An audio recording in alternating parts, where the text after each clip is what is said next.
dan dimasukkan ke dalam surganya, amin.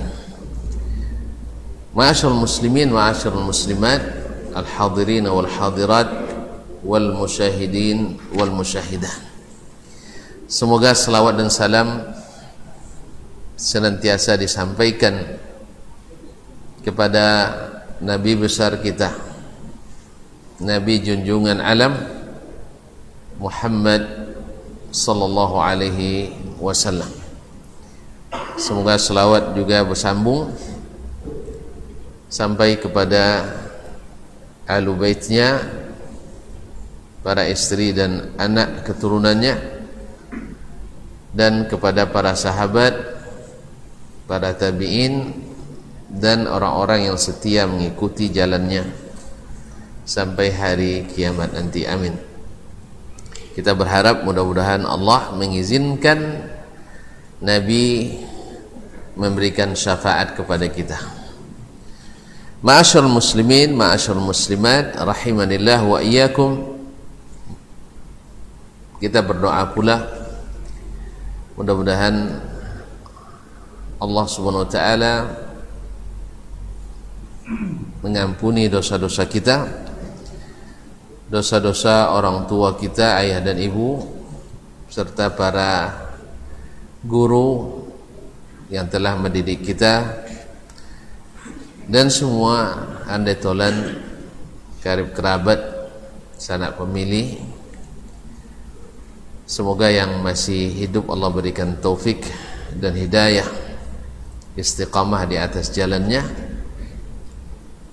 diberikan kesehatan, yang sakit segera disembuhkan hendaknya, dan yang sudah meninggal semoga Allah terima amal salehnya, Allah ampuni dosa-dosanya, dan dilimpahkan rahmat kepadanya, amin.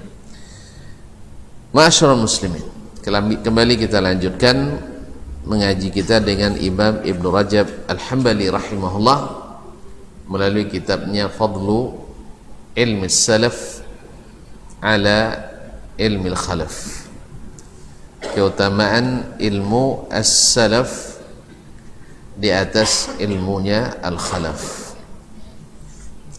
Kita sampai pada perkataan Imam Ahmad rahimahullah ta'ala. Beliau berkata, wa kana al-Imam Ahmad rahimahullahu yaqul an Ma'ruf. Imam Ahmad mengatakan tentang Ma'ruf, itu Ma'ruf al-Karkhi, salah seorang imamnya para zuhud atau para orang-orang zuhud di dunia, ahli ibadah di masa Imam Ahmad. Imam Ahmad mengatakan ma'ahu aslul ilmi, dia bersamanya ada aslul ilmi, yaitu pokok ilmu itu ada dia miliki, yaitu khasyatullah. Ma'ahu aslul ilmi khasyatullah. Ma'ruf ini memiliki pokok ilmu itu, yaitu khasyatullah, yaitu takut kepada Allah Subhanahu wa taala. Mengambil dari firman Allah, innama yakhshallaha min ibadihil ulama. Hanyalah yang takut kepada Allah di antara hamba-hambanya orang-orang yang berilmu. Jadi siapa yang ilmunya melahirkan khasyah, senantiasa takut kepada Allah Subhanahu wa taala, yang sudah beberapa sekali dijelaskan oleh beliau, yaitu tidak ingin terlihat oleh Allah kecuali ketika disuruh taat, ketika dilarang dia takut. Bukanlah orang-orang yang suka berhelah, atau berhelanya berkilah, maksud kitanya suka berkilah. Ketika disuruh banyak alasan, ketika dilarang pandai-pandai bikin modus, ini tidak melahirkan khasyah di dalam hatinya, yes. Sehingga yang dicari adalah rukhasu atau rukhsatu kulli alim, yang dicari adalah setiap keringanan dari seorang ulama, dia kumpulkan semuanya, semua asal ada rukhsah diambil. Ini orang seperti ini, kata Imam Sulaiman At-Taimi rahimahullah, idza akhadta bi rukhsati kulli alimin ijtama'a fika syarru kulluh. Kalau kau mencari mengumpulkan semua rukhsahnya ulama, setiap ada rukhsah diambil, maka engkau mengumpulkan seluruh keburukan pada dirimu. Ya, apalagi kalau rukhsah itu berdasarkan pendapat yang marjuh, yang tidak dikuatkan oleh dalil yang sahih, dalil yang kuat. Makanya seorang yang bermanfaat ilmunya atau pokok ilmu itu, kata Imam Ahmad, adalah yang melahirkan khasyatullah. Artinya ketika diperintah itu ada rasa segan untuk tidak melaksanakan. Ketika dilarang takut kalau sempat melanggar larangan. Jangan nyaman gitu ketika dilarang, kan cuma makruh sehingga kita nyaman melanggarnya. Atau ketika disuruh cuma sunat sehingga tak terbeban atau tak merasa terbebani ketika meninggalkannya. Nah, ini yang dimaksud dengan khasyatullah. Innama yakhshallaha min ibadihil ulama. Ma'asyiral muslimin, ma'asyiral muslimat dirahmati Allah. Berkata Imam Ibn Rajab menjelaskan, fa aslul ilmi, maka asal ilmu itu, asal muasal ilmu itu, asas dan dasar ilmu itu, al-ilmu billahi alladhi yujibu khasyatahu, yaitu berilmu tentang Allah yang melazimkan, yang mewajibkan orang yang memiliki ilmu itu takut kepada Allah Subhanahu wa ta'ala. Jadi mengenali Allah, dan pengenalan terhadap Allah itu melahirkan rasa takut kepada Allah Subhanahu wa ta'ala. Wa mahabbatahu, takut tapi juga cinta. Takut dan cinta. Ada kalau takut ke ibu takut aja kan, tapi kan tak so nangok kayaknya orang. Nah, kalau sempat ibu mati galak lah, suka kita. Jadi takut tetapi diiringi dengan cinta kepada Allah SWT. Jadi ya mungkin contoh kecil seperti tadi, takut kepada istri kan karena cinta. Kalau tidak cinta lele takut kayaknya lah. Jadi siapa nompal yang bisa diatur dek bini berarti paling takut. Kan paling takut itu karena dia cinta. Coba kalau sudah tiada cinta, jangan diatur lah. Tidak dikojong dan disuruh sacik je lah, jadi jatuh talak cik. Ya kan? Jadi cinta itu melahirkan takut. PDI. Kau bang partai ke apa? Kau muslimin dan muslimat, tapi tidak pakai P ya. Alhamdulillah. Jadi kaum muslimin dan muslimat dirahmati Allah SWT, cinta yang seperti ini yang melahirkan rasa takut menyakiti, takut melakukan yang tidak disenangi, takut melakukan yang dibenci. Inilah yang namanya takut bercampur cinta. Tapi kalau takut kayak preman misalnya, takut kayak preman, le sayang kayaknya, enggak. Kok sampai mengulangnya gulung kan? Tapi enggak, ini takut yang melahirkan cinta. Artinya khawatir tidak melaksanakan yang dia sukai dan takut melaksanakan apa yang dia tidak cintai. Maka kalau keadaan seorang muslim, seorang muslimah, mukminah seperti ini, dia akan selalu bertanya, apa perintah Allah dalam masalah ini? Apa yang ditegah Allah dalam masalah ini? Jelas ya? Dan ketika itu datang, maka dia takut kepadanya. Dan ini dimiliki, kata Imam Ahmad, oleh Ma'ruf Al-Karhi tadi. Dia punya aslul ilmi itu ada, setiap mendengar perintah Allah, dia merasakan itu sebagai suatu karunia yang luar biasa. Wal qurba minhu, kemudian mendekat kepadanya. Wal unsa bihi, merasa nyaman bersamanya. Jadi sono mengukur cinta kita kepada Allah, nyaman tak ketika bermunajat dengan Allah. Sana ukurnya kan, tiba salat, manyang hati atau gembira saja. Kalau manyang, berarti kita belum nyaman bersama Allah SWT.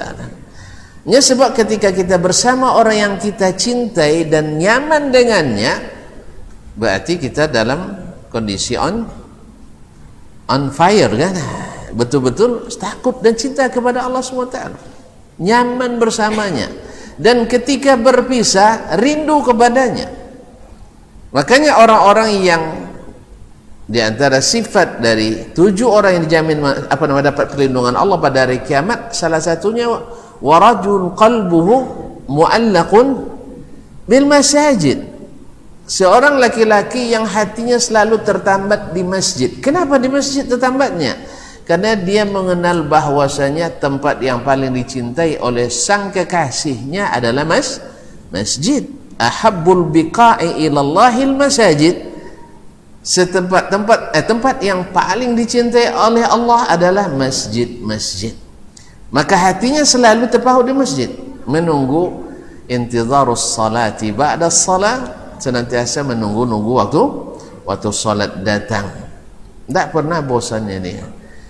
Jadi merasa rindu, merasa nyaman, merasa tentram, merasa tenang, dekat-dekat dengannya, selalu merasa baik dan bahagia.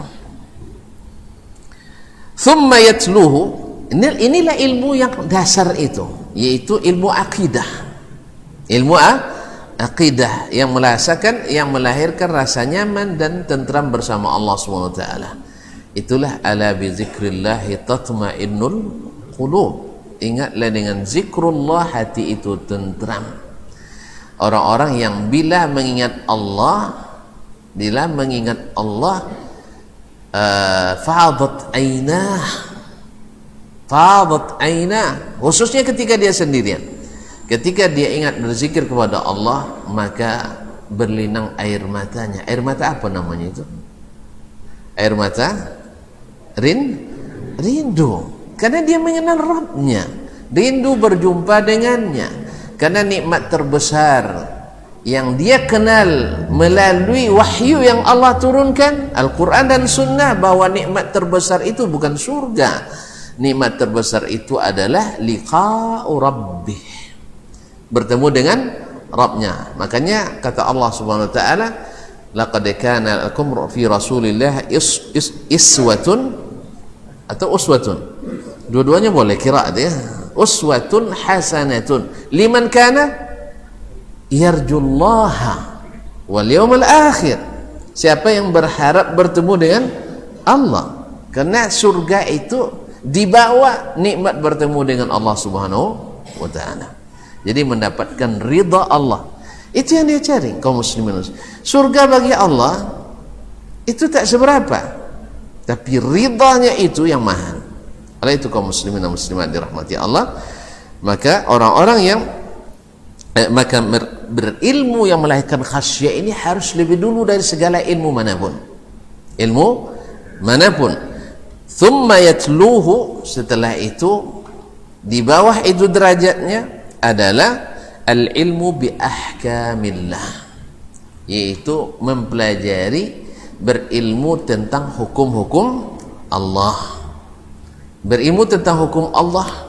Sebab kalau mengenal Allah tidak benar, nanti berilmu tentang hukum Allah juga kita akan main-main dengannya. Betul kan? Ya, karena kita tidak mengenal dengan benar tentang Allah SWT, tidak merasakan indah ketika bersama dengannya, ketika melaksanakan perintahnya, tidak khawatir melanggar larangannya, tidak ada rasa rindu kepadanya, tentu saja di hukum-hukumnya kita akan lebih longgar lagi. Orang yang cinta dengan negeri Kesatuan Republik Indonesia ini, apa cara dia memeliharanya? Ini tidak pernah belajar PSBB, tuan-tuan. Gimana cara kita mempelajari, menjaganya?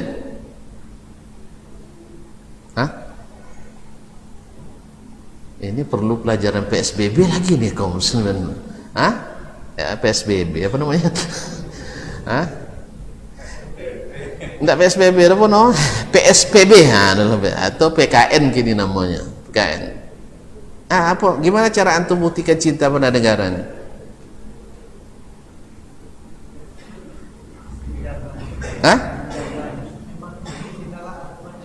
Masya Allah, Masya Allah. Itu yang kedua rupa. Yang pertama, mencintainya dalam hati ini. Ya, tiada duanya lagi. Bahwa Indonesia ada di dadaku. Masya Allah. Itu memang. Artinya siapapun yang mengecilkan Indonesia, siapapun yang merendahkan Indonesia, tersinggung enggak? Singgung kan? Kalau tidak tersinggung berarti cintanya diragukan. Itu yang pertama. Jadi antum harus mengenali Indonesia ini seperti apa. Setelah itu baru masuk seperti yang Bapak sebutkan tadi, menghormati segala hukum, aturan dan perundang-undangannya. Menghormati. Jelas? Jelas enggak? Jadi siapa yang tidak menghormati aturan yang dibuat di negara ini, berarti cintanya pada negara ini diragukan. Yang ketiga, menjaga aset-asetnya, jangan sampai diambil oleh orang lain, baik asing maupun ini udah mulai politik, tuntun suka ya kayak gini, nampak memang kayak gini, tentu betul kita harus jaga. Jangan sampai kekayaan yang kita miliki ini, kalau mau cinta, diambil secara paksa oleh orang asing ataupun orang asing secara ilegal. Kalau secara legal apa boleh buat ya? Secara ilegal. Maka inilah cinta itu sebenarnya. Dan segala sesuatu yang membawa kemunduran dan keterpurukan, kita harus membencinya itu. Inilah cinta kaum muslimin dan muslimat. Jelas? Itulah cinta Indonesia enggak? Enggak apa? Dan dengan itu kita nyaman tinggal di sini. Nyaman. Kemana wak tabang jauh pasti enggak kau milik. Sebab apa? Kita mencintainya. Walaupun hadis hubbul watan minal iman palsu ya. Ya, cinta negeri itu, negara itu bagian dari iman, tapi Allah tidak melarang kita mencintai negeri kita. Buktinya bila negeri kita diserang oleh orang-orang kafir, maka seluruh yang sanggup wajib berjihad untuk membelanya. Jelas? Jelas? Nah, makanya tidak lo latihannya. Kalau diserang oleh bangsa asing, maka kita wajib berjihad karena Allah untuk mempertahankannya. Jangan ke negara lah sih, tanah awak jadi ambil doang, wajib dipertahankan. Siapa yang mati gara-gara mempertahankan itu syahid, apalagi kalau mempertahankan tanah air. Jadi orang Islam ini tidak tanggung-tanggung cintanya pada negeri ini, cuman itulah cinta bertepuk sebelah. Dikiranya kita orang-orang yang benci pada negeri ini. Dan salah satu bentuk cinta kita adalah menghidupkan ilmu di negeri ini, menghidupkan iman di negeri ini, menghidupkan sunnah di negeri ini. Karena memang dalam hadis riwayat Ibnu Majah, selama kita belum menegakkan ini, maka Allah akan beri orang-orang yang mengambil harta kita.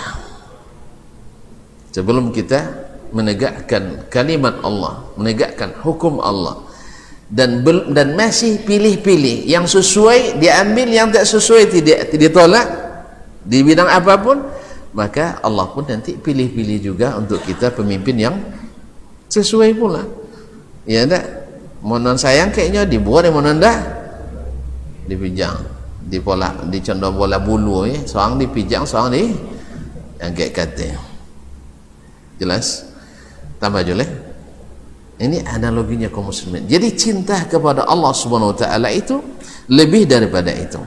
Jadi ketika kita tidak mencintai negeri ini, maka kita termasuk pelanggar-pelanggar utama nanti. Makanya menaati aturan-aturan itu wajib bagi yang mencintai, dan siapa yang melanggar berarti kurang cintanya pada negeri ini. Wallahu musta'an. Jelas tak?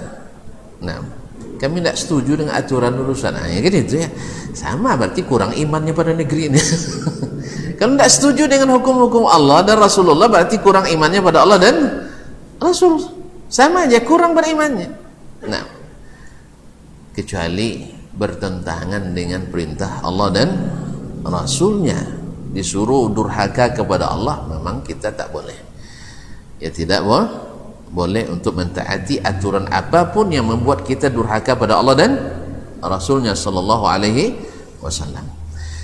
Baik kaum muslimin dan muslimat, thumma yatluhu, setelah ilmu tentang Allah yang membuat kita nyaman dengannya, tentram bersamanya, rindu selalu kepadanya, ilmu akidah ini. Dan ini tak didapatkan dengan ilmu kira-kira dan rasa-rasa. Ya, tidak akan mengenal Allah dengan sebenar-benarnya kecuali dengan Allah sendiri yang mengenalkan dirinya melalui Al-Quran ataupun sunnah.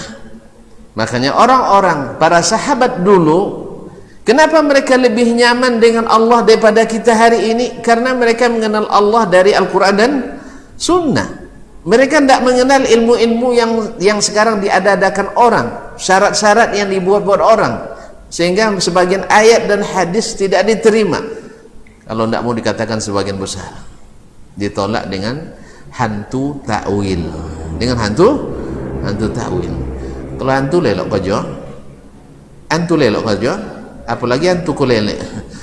Nah, jadi kaum muslimin dan muslimat dirahmati Allah SWT, sehingga kita akhirnya dari sekian banyak informasi tentang Allah, tapi karena tidak diterima oleh logika yang singkat, oleh logika yang tidak logis, akhirnya banyak diantara hal-hal yang harus kita yakini tentang Allah, yang dengannya kita nyaman dengannya, sehingga tinggal Allah hampir-hampir tak punya sifat kecuali yang disetujui oleh kita. Jadi terima berita dari Allah dengan syarat, terima perintah Allah dengan syarat, perintah larangan Allah diterima dengan syarat. Subhanallah, kita berani bikin syarat terhadap Allah SWT. Wa ma qadarullahi haqqa qadrih, mereka takkan mungkin menghubungkan Allah sesuai dengan yang diinginkan Allah SWT. Lalu Allah sebutkan wal ardu jami'an qabdatuhu yaumal qiyamah, bumi semuanya dalam genggaman tangan Allah pada hari kiamat. Was samawati matwiyatun biyaminih, dan langit yang 7 lapis dilipat di tangan kanan Allah SWT. Berarti Allah besar. Nah, ini kau tak mau berjisim Allah Ta'ala ni kan ya, dia lebih percaya pada logikanya daripada percaya kepada wahyu. Kita tidak pernah mengatakan Allah berjisim, kita hanya mengatakan Allah bertangan. Seperti apa kita tidak tahu, dan tidak mesti satu tangan sama dengan tangan yang lain. Tangan makhluk aja tidak sama, betul kan? Kau nengok siamang bertangan awak itu sama tangan? Nah, tangan kita aja tidak sama, apalagi tangan Allah Subhanahu wa Ta'ala. Makanya kaum muslimin, kenalilah Allah melalui Allah dan Rasulnya sallallahu alaihi wasallam, dan semua itu pasti logis. Siapa yang mengatakan tidak logis, ayo duduk nanti saya tunjukkan logikanya. Logika yang logis, bukan logika yang tidak logis. Karena dia bilang kalau seandainya Allah bertangan serupa dengan makhluk, tidak mesti serupa, karena Allah katakan laisa kamitslihi syai'un. Maka sebagaimana laisa kamitslihi syai'un, kita katakan laisat yadun kayadihi, laisat sam'un kasam'ihi, laisa sam'un kasam'ihi, laisa basarun kabasarihi. Tangannya tidak sama dengan tangan yang lain, pendengarannya tak sama dengan pendengaran yang lain, sebagaimana juga dia bicaranya tak sama dengan yang lain. Jelas? Maka hilangkanlah hantu-hantu yang menakut-nakuti kita tersebut, apalagi hantu kulelek tadi yang tidak berdasar. Makanya sahabat dulu lebih mengenal Allah daripada kita. Para tabi'in yang mengerti mereka lebih mengenal Allah daripada kita. Kalau kita tidak, kita preteli semuanya, sehingga banyak ayat-ayat dan hadis yang dikarantina. Kalau karantina bisa masuk? Hah? Di isolasi. Jadi pandemi dah lama sebenarnya. Pandemi pemikiran dah lama adanya. Ini yang harusnya dikarantina, dan pandemi yang ini harusnya dihilangkan daripada kita. Kaum muslimin dan muslimat dirahmati Allah.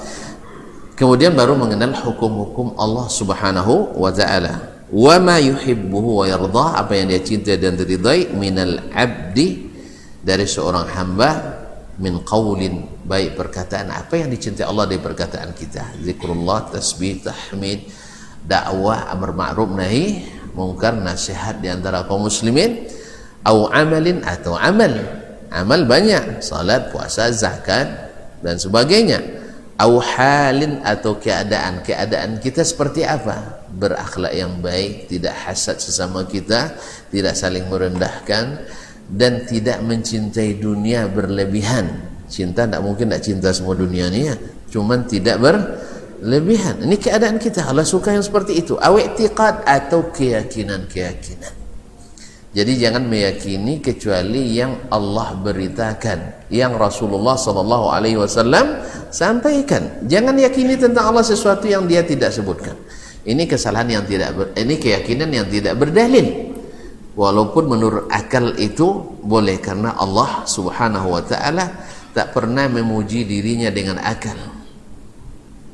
Kalau seandainya akal itu berharga tinggi di sisi Allah, melebihi ilmu, Allah tak puji dirinya, Allah memuji diri dengan akal, tapi Allah hanya memuji dirinya dengan ilmu. Berarti mana yang tinggi, ilmu daripada akal? Betul ni dah? Betul tak? Apa buktinya? Yang berilmu diangkat derajatnya. Tak juga kan? Kaum muslimin dan muslimat, orang tanpa belajar sudah berakal, sah? Tak pun ngopo lah bakal atau non? Lope je kadang bakal tak? Bakal, tapi ilmu tak bisa, harus dicek. Mana mahal? Non nawu wajib pada non tak nawu. Kecuali dicek. Umpui dia pelihara tak pelihara, tumbuh tak? Tumbuh kan? Di mana nawu? Ti aspal pun tumbuh je. Tu kalau nampak umpui, belang kaki, dia umpui nangnya ya. Belang tak? Kebapijak aja nya? Iya dah. Kebapijak aja nya.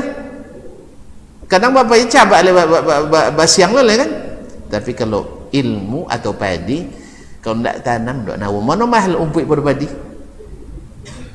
Ha? Kalau lalu tuan-tuan basuh padi bijang, bohongi Ustaz Gufron, kaum muslimin dan muslimat dirahmati Allah.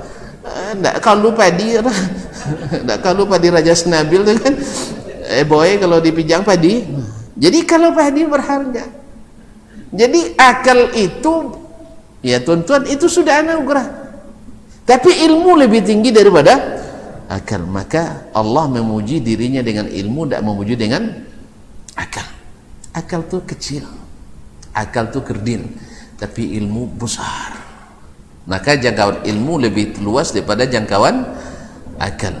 Maka sering kita lihat ketika kita bicara tentang suatu ilmu, banyak yang bilang tidak masuk akal dan mana salah roh? Hah? Karena akalnya memang belum bisa mencerna. Berarti ilmu lebih besar dari akal, itu bukti. Kamu itu? Kau nak percaya, coba silabus anak kuliah ke anak TK. Terjangkau nah? Tu apa nak tanya kunyah akal samanya timbang utak harus sama boy gini. Ya? Itu tandanya akal itu lebih jauh di bawah ilmu. Maka bila datang ilmu, jangan jadikan akal sebagai standarnya. Boleh? Boleh dah? Ini lucu, kadang ada hal-hal yang aneh yang sosek-sosek di aku ya masuk akal dunianya. Contoh ada orang bos wajo Nabi gini langsung kan temor Tapi yang sahabat langsung ya Nabi menyampaikan hadis dah temu era. Itu yang payah kaum muslimin terbalik-balik. Jalan ada ke wali gilo temu. Wali majdub nomor. Majdub ya. Artinya hilang akal, temu jadi wali dah. Ai kok hebat kau saking cinta kalau sampai gilonya kan. Temu ya macam itu. Tapi ketika ashabin kia Nabi cinta ke Allah tak sampai tak temu. Allah musta'an. Jadi makanya akal itu tak bisa jadi standar kebenaran. Yang jadi standar kebenaran itu adalah ilmu. Ilmu lebih tinggi daripada akal. Maka Allah tak ada dalam satu ayat pun memuji dirinya dengan akal, tetapi Allah memuji dirinya dengan ilmu. Wa fawqa kulli dzi ilmin alim wa huwas samiul alim wa huwal alimul hakim wallahu alimun hakim. Berilmu, maka ilmu lebih tinggi dari akal. Jelas? Jelas? Makanya jangan dipatok ilmu itu dengan akal. Anda tak akan jadi ulama nanti. Kita tak akan pernah jadi ulama bila membatasi ilmu dengan akal. Jelas? Nah, kecuali jadi ulama akal ayolah, ulama logika. Makanya kaum muslimin dan muslimat dirahmati Allah, ketahuilah Allah dengan ilmu bukan dengan akal. Itu tidak tiba akal awak, bukan. Nah, yang salah paham, tidak mungkin orang berilmu tanpa akal. Orang berilmu mesti berakal, tapi orang berakal belum tentu berilmu. Ibaratnya alat cuma. Alat kalau boleh digunung, bagus apa, nah dia hasil. Punya cengkok tajam, tapi ndo bawa balawin-lawin lah. Itu sudah deh. Sudah deh. Harus digunung memang. Buka imboro ditobeh kan. Nah, sudah tu deh. Senso. Tajam tak? Tapi lope rumah. Tak apa kaum muslimin muslimin. Nah, faman tahaqqaqa bihazainil ilmaini kana ilmuhu ilman nafi'ah. Siapa yang merealisasikan atau terrealisasi pada dirinya dua ilmu ini. Ilmu tentang Allah yang melahirkan kenyamanan, ilmu tentang Allah melahirkan rindu dan cinta kepadanya, kemudian ilmu dengan hukum-hukum Allah SWT, apa yang Allah inginkan dari kita, maka lahirlah ilmunya bermanfaat. Ilmunya bermanfaat. Nah, inilah ilmu as-salaf itu. Wa hasala lahul ilmu nafi', sehingga lahirlah baginya ilmu yang bermanfaat. Wal qalbul khashi', ilmunya bermanfaat, wal qalbul khashi', dan hatinya khusyuk tunduk kepada Allah. Wan nafsul qani'ah, kemudian jiwanya selalu merasa qanaah, cukup dengan apa yang ada. Ya, sekenek cukup banyak tandih. Qanaah ni, jadi dia menikmati. Ini yang lucunya kaum muslimin dan muslimat dirahmati Allah, karena tidak memiliki hal yang dua ini, walaupun dia memiliki dunia seluas apapun, tapi tidak ada qanaah, dia tidak akan pernah merasa puas di dunia ini. Semalam saya bertemu dengan salah seorang, dia katanya mu'allaf, alhamdulillah, semoga Allah tasbit dia menikah dengan dulu, ketika dulu kata beliau, saya tidak bisa bilang saya ustaz, dipanggil bapaknya. Dulu penghasilan saya memang gaji pokok tidak banyak, hanya sekitar 40 juta kan? Cuman pendapatan sampai ratusan juta sebulan gitu. Banyak itu. Wih, banyak tak? Banyak. Awak gaji selanatwi sebulan begini kan? Jadi penghasilannya banyak, cuman saya tak pernah merasa bahagia, tak pernah merasakan tenang. Akhirnya setelah saya masuk Islam, ya bayangkan, baru dari Buddha ke Islam, tentu ilmunya masih terbatas kan, tapi subhanallah saya merasakan ketenangan selama ini tidak pernah dalam kehidupan saya. Semoga Allah tasbit beliau, mudah-mudahan tetap beragama. Penghasilan saya tidak sebanyak dulu, tapi sampai 1 juta aja gitu. Tidak sebanyak dulu, cuman sampai aja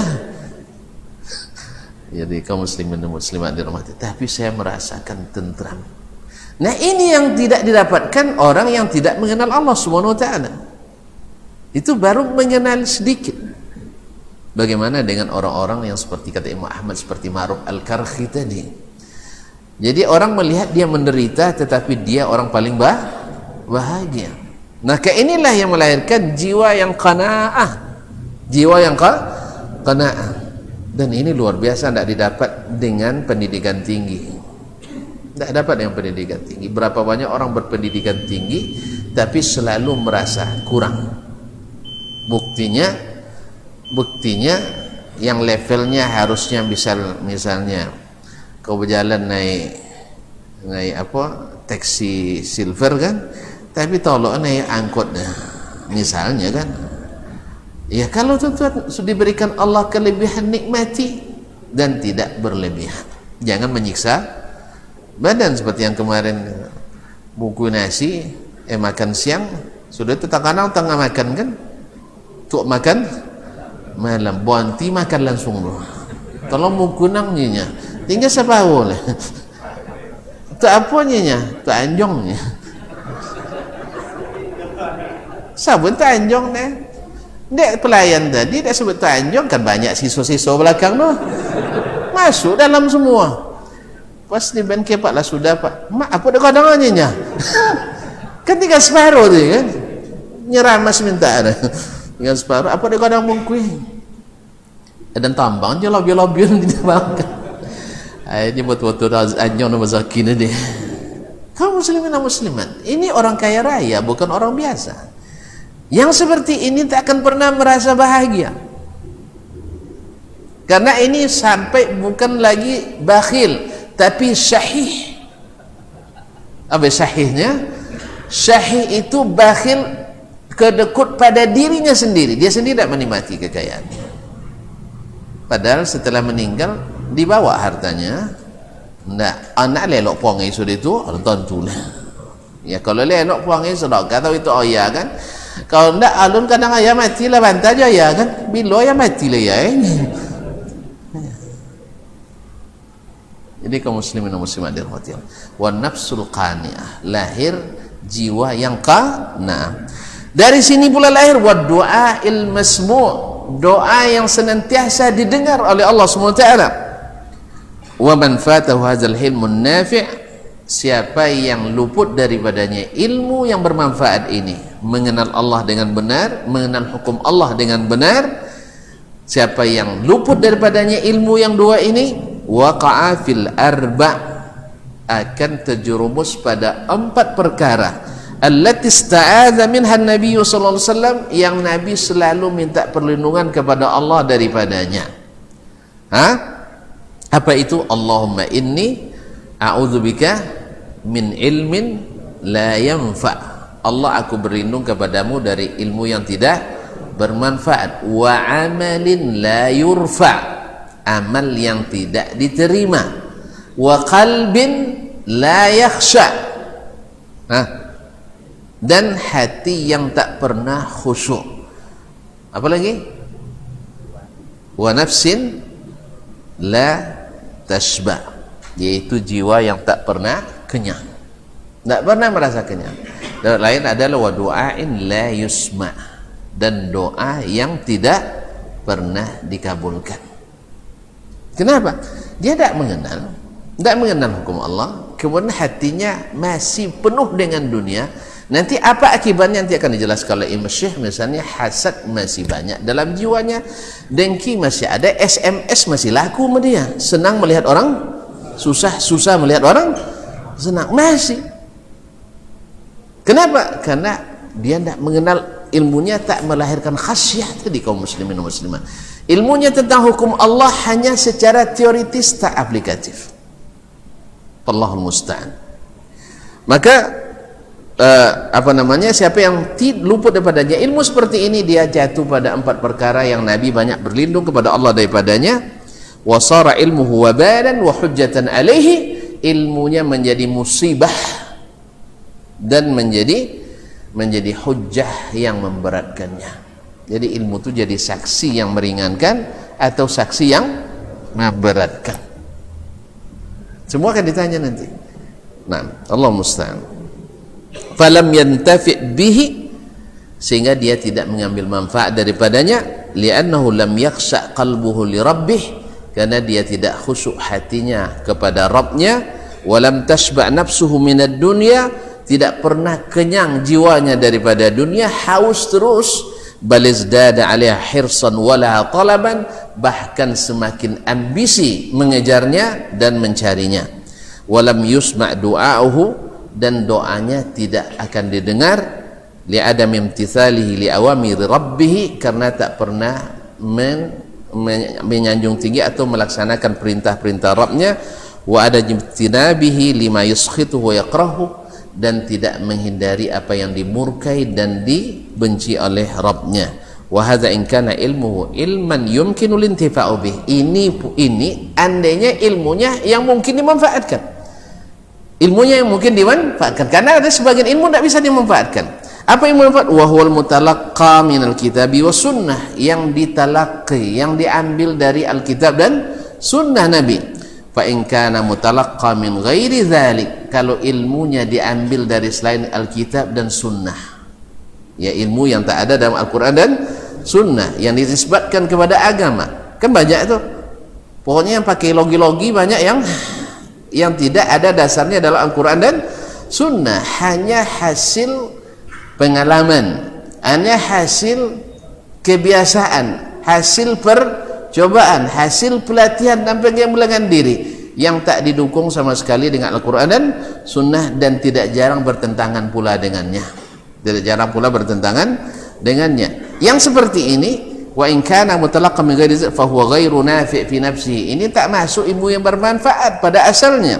Wala yumkinu lintifa'u bi, tidak mungkin diambil manfaatnya, bal darruhu aktsaru min nafi'ih, bahkan mudaratnya lebih besar daripada manfaatnya. Berapa banyak ilmu-ilmu yang dinisbatkan kepada Islam mendatangkan mudarat kepada Islam dan kaum muslimin, yang asalnya dulu umat Islam satu, sama-sama mengikut Al-Quran dan sunnah dengan apa adanya seperti yang diajarkan Nabi dan para sahabatnya. Lalu datang ilmu-ilmu ini sehingga Al-Quran tidak lagi dipahami seperti mereka memahaminya, sehingga banyak aliran-aliran yang lahir dalam Islam semakin merobek-robek tubuh umat Islam. Dan sayangnya ketika ini diingatkan, maka tertuduhlah orang-orang yang mengingatkan dan mau membawa perbaikan sebagai pemecah belah. Nah, ini senjatanya, senjata jahiliyah dulu lahir lagi. Dulu orang-orang jahiliyah menuduh Nabi pemecah belah umat. Sekarang kita hidupkan kembali warisan Nabi SAW, maka tuduhan itu kembali seperti kata Nabi SAW, ja'al islamu ghariban fasawfa ya'udu ghariban. Jadi kalau ada istilah pemecah belah umat, ini bukan istilah aneh. Memang dakwah ini pertama dibawa oleh Nabi SAW, Nabi dituduh sebagai pemecah belah masyarakat, pengacau masyarakat. Ya kita kan, apa bahayanya ngajak yuk sholat seperti Nabi sholat? Bahaya sih, memecah belah. Oke, apa azan, silakan. Baik, masuk waktu. Astagfirullahaladzim. Baik, silakan tuh.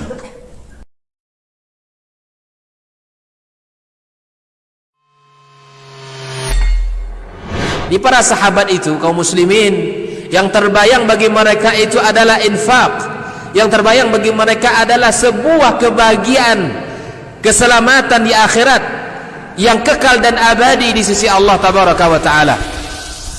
Semua kita boleh klaim sekarang, kamu cinta Nabi, cinta Ustaz, cinta Nabi, cinta Ustaz, termasuk saya, cinta Nabi, cinta. Dapat tahunya besok di akhirat. Maka apa kata Nabi sallallahu alaihi wasallam? Amalur rajuli biyadih. Penghasilan yang terbaik adalah pekerjaan yang dilakukan oleh seseorang dengan tangannya sendiri. Wa kullu bai'in mabrur, dan setiap jual beli yang mabrur. Ini aktivitas ini membantu saya di akhirat atau akan menyulitkan saya di akhirat? Kalau seandainya perbuatan itu ternyata akan menyulitkan kita di akhirat kelak, tinggalkan perbuatan itu.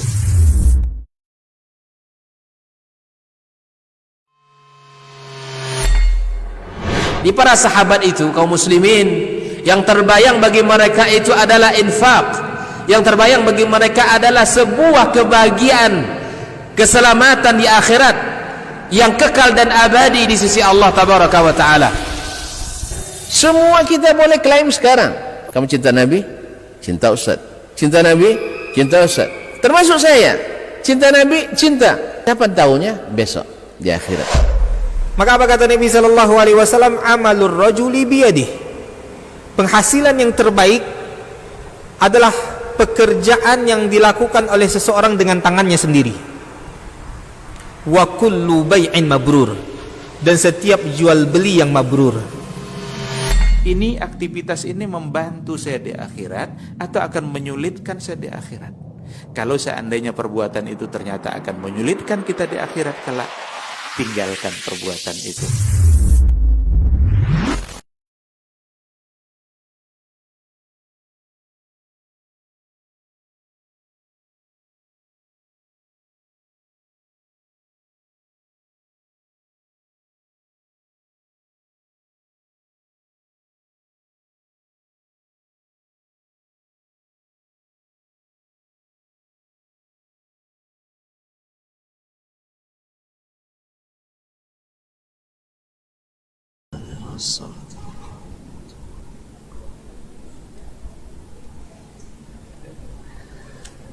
Ma'asyiral muslimin, ma'asyiral muslimat dirahmati Allah Subhanahu wa taala. Jadi berapa banyak ilmu yang tidak ditalaqi, diambil dari Al-Qur'an dan Sunnah. Yang seperti ini, kata Syekh, ini mudaratnya jauh lebih besar dari manfaatnya. Kita tidak menafikan ada manfaatnya, ada, tetapi mudaratnya lebih besar, sehingga lahirlah aliran-aliran dalam Islam yang merobek-robek keutuhan dan kebersamaan umat Islam. Maka disitulah para ulama dari sejak lahirnya aliran-aliran ini, mereka selalu berjibaku untuk mengembalikan umat, tetapi selalu sebagaimana di awal Nabi berdakwah ditentang, maka tentu saja yang belakang lebih banyak yang menentang, yang banyak menentang. Dan itu adalah sudah sunnatullah di dalam dakwah, bahwa dakwah itu bukanlah melalui karpet merah, ditaburi bunga mawar merah, diberikan taj, mahkota, tidak. Dia ditaburi dengan onak dan duri. Tetapi orang-orang yang istiqamah memang berat, kal qabidi alal jamrah, seperti menggenggam bara api. Berbagai tuduhan sinis, bahkan propaganda yang mengiris-ngiris, yang membuat hati pedih, akan selalu ada. Bahwasanya orang-orang yang berbicara tentang kembali kepada bagaimana Nabi SAW dianggap sebagai orang-orang yang tidak punya wawasan luas. Subhanallah, punya Al-Quran dan hadis, tidak punya wawasan luas. Jadi yang luas itu adalah hasil pikiran sendiri atau pikiran orang lain. Kaum muslimin dan muslimat, ilmu ini datangnya dari yang ilmunya maha luas. Jangkauannya bukan hanya dunia, tapi sampai akhirat. Jangkauannya bukan hanya di bumi, tapi sampai ke Sidratul Muntaha. Lebih luas. Kaum muslimin dan muslimat, ilmu kitab dan sunnah daripada hasil uji coba, hasil penggemblengan, hasil pelatihan, hasil temuan-temuan dan penelitian orang. Makanya kaum muslimin dan muslimat dirahmati Allah, disinilah standar yang kebenaran yang sudah rusak, di mana orang lebih percaya kepada Al-Quran bila ada hasil penelitian. Betul kan? Ini udah teliti Ustaz, kalau belum tidak percaya. Subhanallah, padahal Al-Quran dimulai dengan zalikal kitabu la raiba fihi, tidak ada keraguan padanya. Penelitian selalu dimulai dengan keraguan. Iya tak? Ya, saya pernah membaca kitab, tidak terlalu panjang, hanya lebih kurang 250 halaman. Awalnya keraguan, ujungnya kebimbangan. Jadi sarannya adalah penelitian ini perlu dilanjutkan kembali untuk menemukan yang hakiki. Berarti tidak ada guna baca tadi abi qatu tidak ada gunanya sen baca dah aja. Awak dah ponek-ponek untuk ngantuk kita buat baca kan, tapi ujungnya tidak ada hasilnya, tidak ada. Sebab apa? Karena peneliti mengatakan teorinya tak boleh meyakini sesuatu secara a priori. Bahasa apa? Bahasa Mujahid lagi. Nah, secara a priori, secara mutlak benar, karena kebenaran itu sifatnya relatif. Ya, kebenaran itu sifatnya relatif. Lalu dipakai dalil dari perkataan Imam Asy-Syafi'i, qauli shawabun yahtamilul khata' wa qaulu ghairi khata'un yahtamilus shawab. Sano kalau ditafsirkan perkataan Imam Syafi'i dan perkataan Imam Syafi'i jole muqasui. Perkataan Imam Syafi'i kan jole qauli. Apa makna qauli? Perkataan saya, bukan perkataan Allah dan Rasul. Maka tafsirkan perkataan ini pendapat, maksudnya ijtihad beliau, bukan bicara tentang al-dalil-dalil. Kalau sudah dalil, dia katakan la yahillu li ahadin idza istabanat lahu sunnah ayatrukaha li qawli ahadin kainan man kan. Tidak halal bagi seseorang yang jelas baginya sunnah di depan matanya, lalu dia tinggalkan sunnah ini karena fanatik dengan pendapat ulama siapapun orangnya.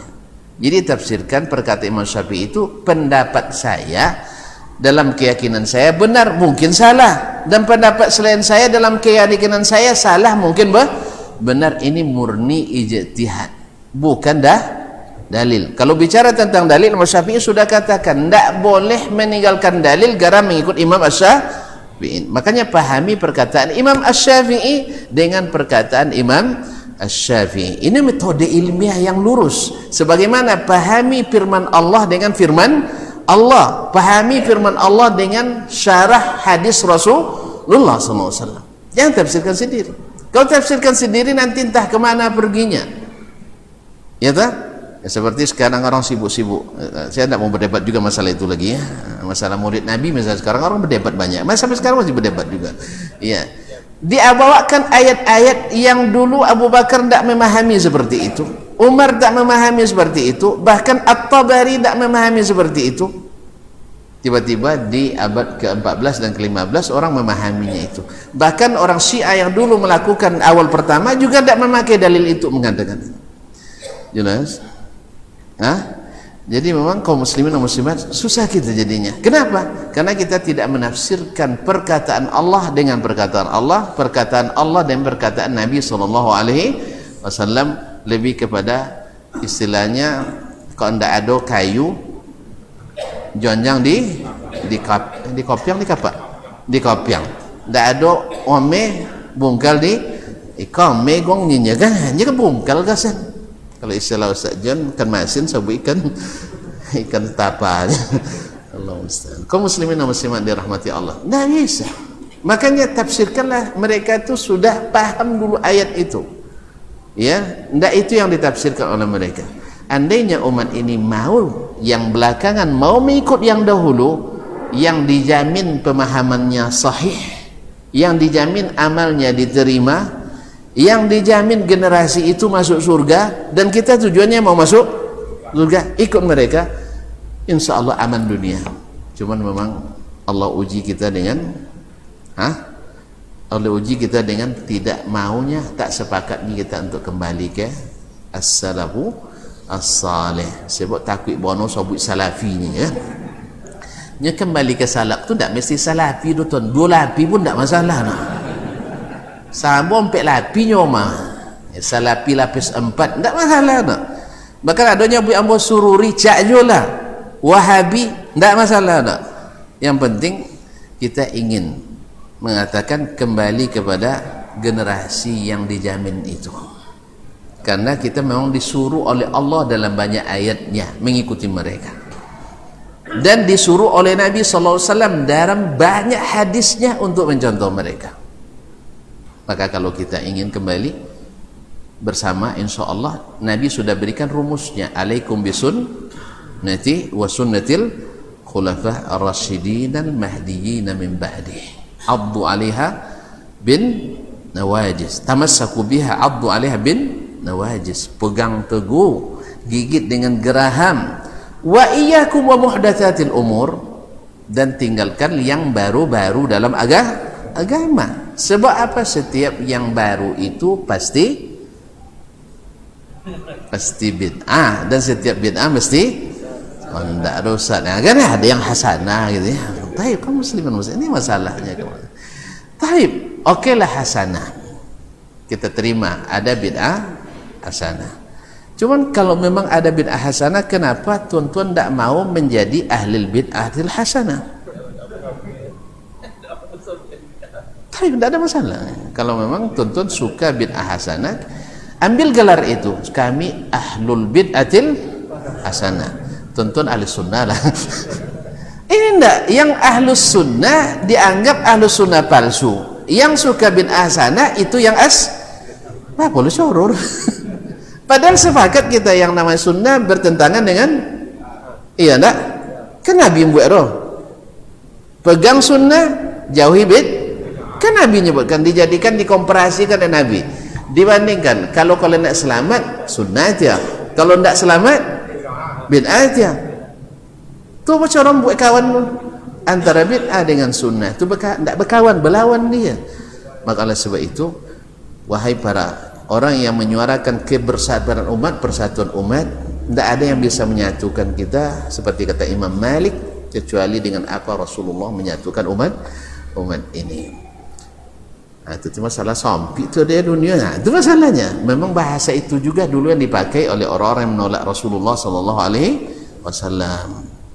Awak lapang dunia dipasang sampai dek Muhammad sallallahu alaihi wasallam. Bukan, justru Nabi ingin memperlapang kita bersama di atas sunnah Nabi sallallahu alaihi wasallam. Okeylah, kalian tak mau pakai nama bid'ah tak masalah dah. Kini gua tanya, mana ancak bid'ah pada sunnah? Babelah. Kalau bid'ah bersatu deh, kalau sunnah berpecah deh. Berarti anjak bid'ah lah. Saya tengok bid'ah kan banyak orang hadir kalau sunnah. Iya dah.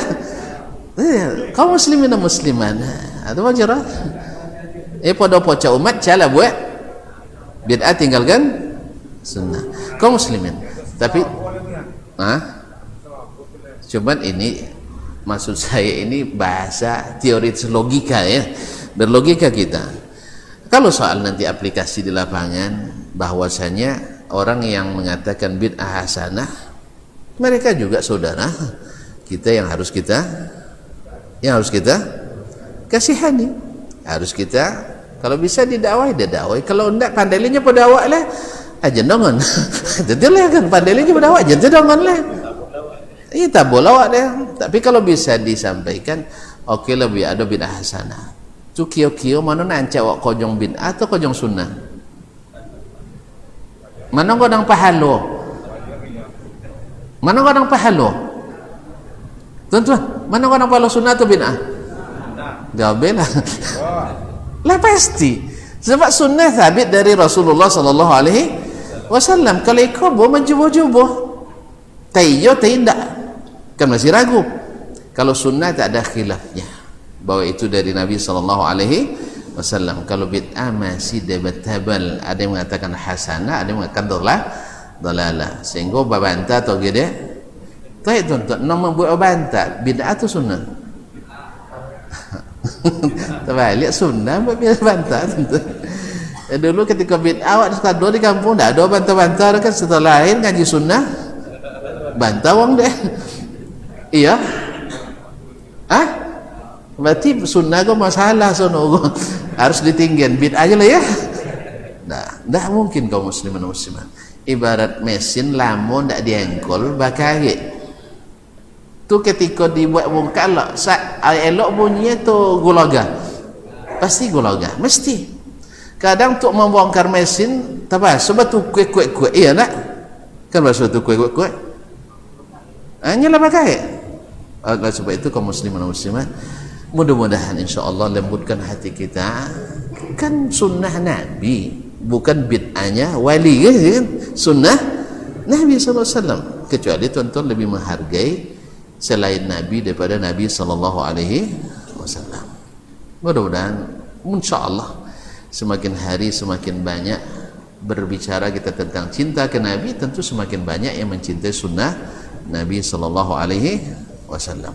Karena tak mungkin wak mencintai isteri dah, tapi wak buat non tak suka ti ai. Situ aja bang nyinya. Dan tagang bang buat tawi. Itulah nyaman nyaman cinta. Wak mencintai Nabi tapi sonon tagang dek Nabi ti ai wak buat. Nyelewon dia oninya kan. Iya kan? Apa dah bang buat jelek? Itulah kesukaan punya kau lalu lagi kan. Tak mau cinta dah. Mau cinta? Tak satu. Makanya dalam ilmu yang disebutkan oleh Ibnu Rajab tadi, pelajari yang disukai Allah dan Rasulnya sallallahu alaihi wasallam. Kalau betul kau cinta, kau akan menyukai apa yang disukainya, membenci apa yang dibencinya. Dan yang paling dibenci oleh Allah dan Rasul adalah bid'ah. Iya, adalah bid'ah memang. Sebab apa? Mengada-ngada agama seolah-olah mengajari Allah mana yang baik dan mana yang buruk. Kemudian membantah Allah, agama itu belum sempurna. Walaupun kita tidak mengatakan itu.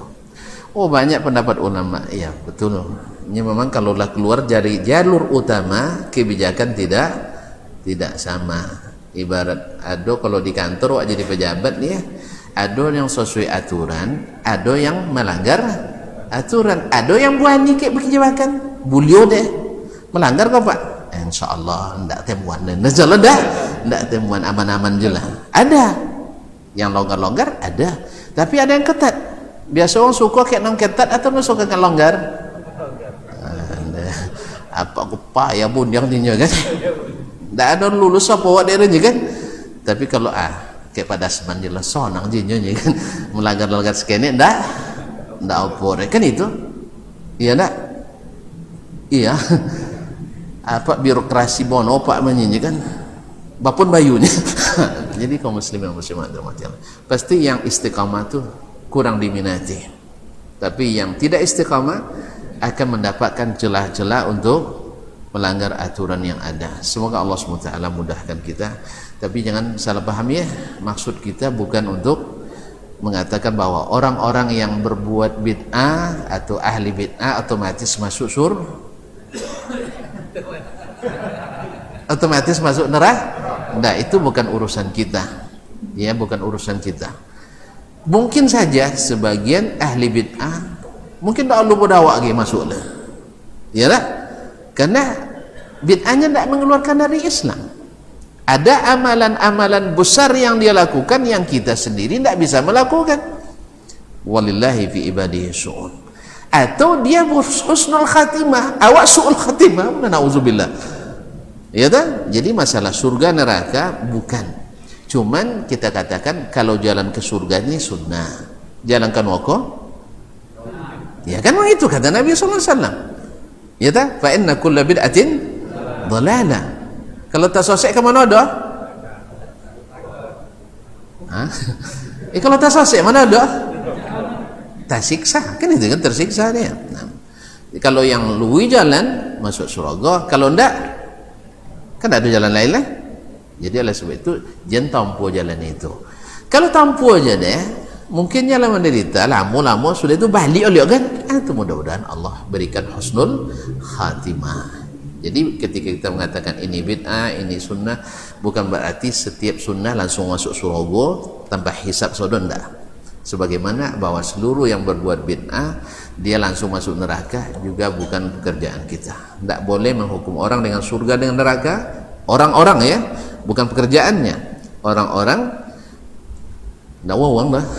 Maksudnya kaum muslimin si fulan masuk surga, si fulan masuk neraka kecuali dengan dalil. Kita berani mengatakan bahwa Abu Bakar masuk surga karena Nabi yang mengatakan.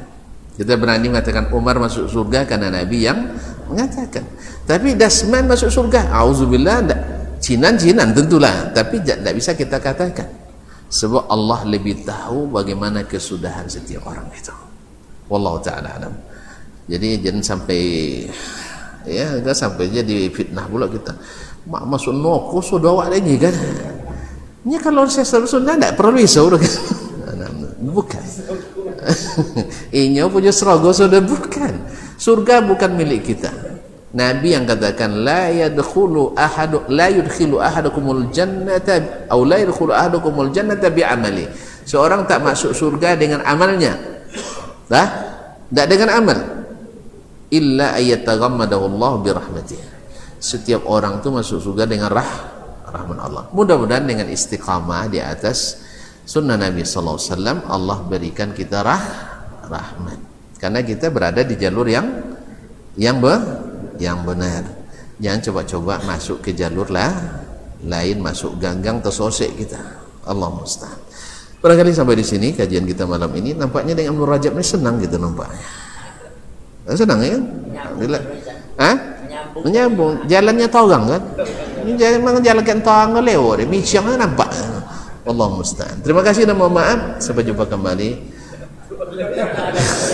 Itu, nah. Asambilan nomor.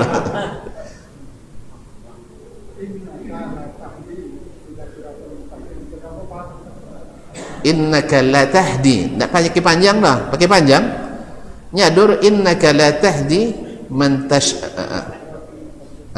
man ahbabtana. Innaka la tahdi. Innaka la tahdi, pakai enggak pakai apa dia, enggak pakai panjang mad dia. Sesungguhnya engkau hai Muhammad benar-benar memberi hidayah kepada jalan yang lurus. Maksudnya adalah hidayatul da'wati wal irsyad wat tawjih. Yaitu Nabi disebut oleh Allah SWT tukang beri petunjuk. Tapi petunjuk di sini hanya sekedar menunjukkan ni jalannya. Adapun memberikan taufik diikuti oleh orang, itu Nabi tidak punya wewenang. Itu yang dinafikan Allah dalam ayat lain yang menjadi sebab turunnya ketika Abu Talib mati dalam keadaan kafir, yaitu innaka la tahdi man ahbabta walakin Allah yahdi man yasha.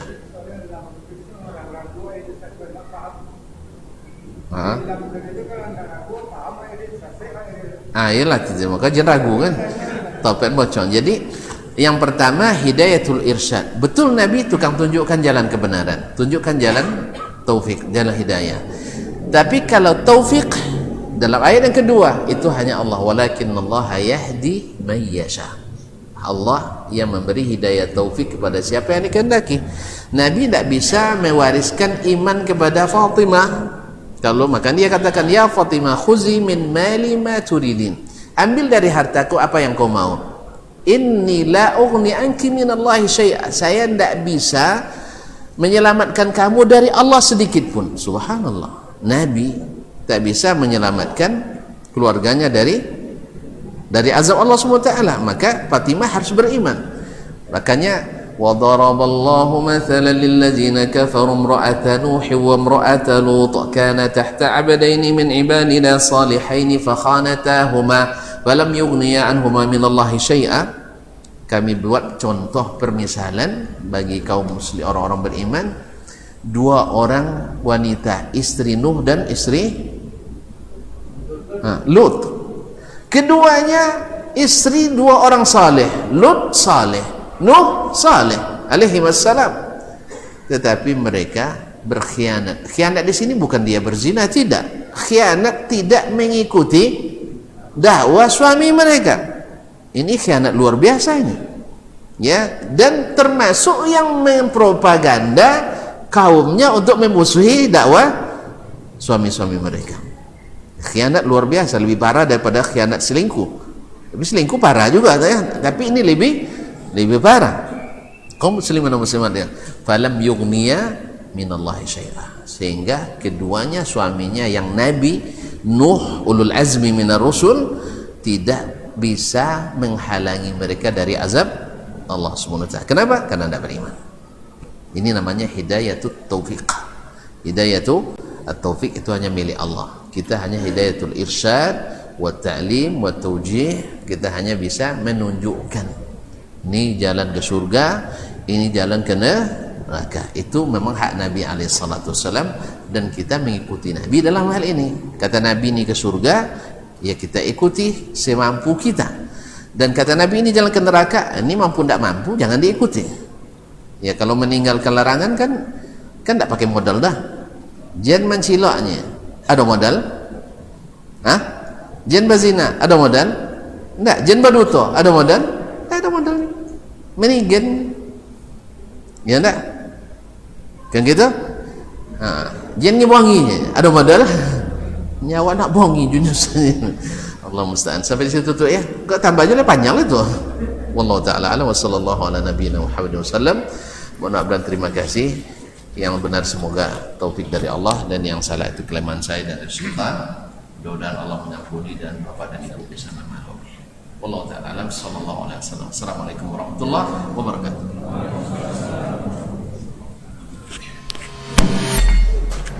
Di para sahabat itu kaum muslimin, yang terbayang bagi mereka itu adalah infak, yang terbayang bagi mereka adalah sebuah kebahagiaan, keselamatan di akhirat yang kekal dan abadi di sisi Allah tabaraka wa taala.